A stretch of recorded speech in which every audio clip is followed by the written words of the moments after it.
The Joe Rogan Experience. Yes. That was one of those just unbelievable moments. And I love Kevin. Calvin's a beast. Kelvin. He's a beast, man. It was a great fight. He was also at the talk, the speech that I gave him. RD Goat, Kelvin was there. He's a young guy, man. Yeah. I mean, he's still a young guy. And he's got a ton of heart. And he really should be fighting at 170, honestly. Yeah, I mean, I mean, he fought at 170. He likes to eat. You know, hell of a heart. I love that guy, man. Kelvin, if you listen, I love you, man. Kelvin's a beast. And he's not even near his full potential yet. I don't think Stylebender is either. Oh, no, he's still a young guy. Yeah, too, I mean, Stylebender is better now than he was in his first fight in the UFC, which was only about 16 months ago. Yeah, he's better now. He's trouble for anybody, man. He's an assassin. Yeah. That guy has. He's probably the most technical striker that's ever fought in the UFC. So technical. All right, but okay, let me ask you about this. I heard a rumor of him and John Jones. No. They're just talking shit to each other. Oh. Yeah, John was talking shit about him, and he was talking shit about John, you know, and that maybe they'll fight. John is way bigger. John's a big man. Yes, I know. Yeah. And he's a bad motherfucker. Well, so is Stylebender, man. I mean, maybe one day they could fight. But John, I think John's future's in heavyweight. I really do. I think John is going to clean out the light heavyweight division and then move up. And I think he's probably going to try to catch DC before DC steps out, because DC is going to fight against Stipe Miocic. They're going to have a rematch. And then I think DC versus John Jones. At heavyweight. At heavyweight. I think John wants to go up there and take that heavyweight title. You know, but I think DC has a better chance against him at heavyweight. I don't think DC likes cutting weight, and I don't think it's good for his performance or his durability or anything. You know, I mean, judging by his fights with Derek Lewis, who's a fucking huge guy, yes, and knocking out Stipe Miocic, who's nobody's ever been able to do it like that before, the way DC did it. I mean, DC says at heavyweight he's just way more powerful, hits harder, takes a punch better.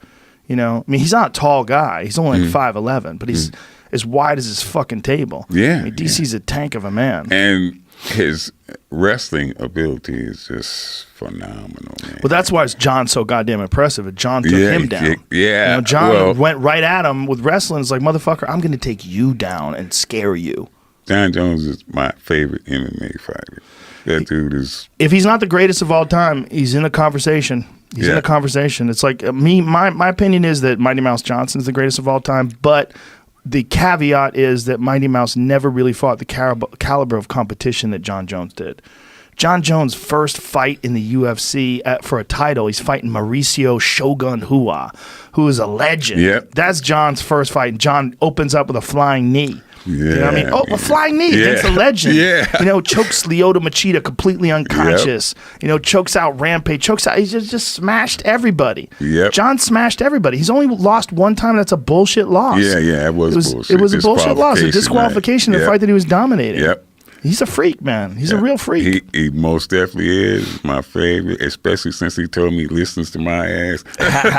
He said, before I fight, I always listen to your I Am the One speech, CT. I'm like, oh, fuck it. Hell yes. Yeah, he's something special. Definitely. He really is. He's something special, and I think, you know, he's had some troubles in his life and troubles, but I think he's got that shit behind him. I really do, and I think he's... You know, I mean, he hasn't had a near-death experience, but I think he's had so many, like, near-career death experiences that he appreciates it now. And I also think to be that good, you got to be fucking crazy. And I think John Jones is fucking crazy. And he's just getting his crazy online. He's just getting his crazy in order. Yeah. Like, keep my crazy under wraps. Just keep my crazy together. Yep. But keep it together. If you're going to be that good, you got to be a wild motherfucker. Oh, you got to be wild. Definitely. That's what he is. He's smart, too, though.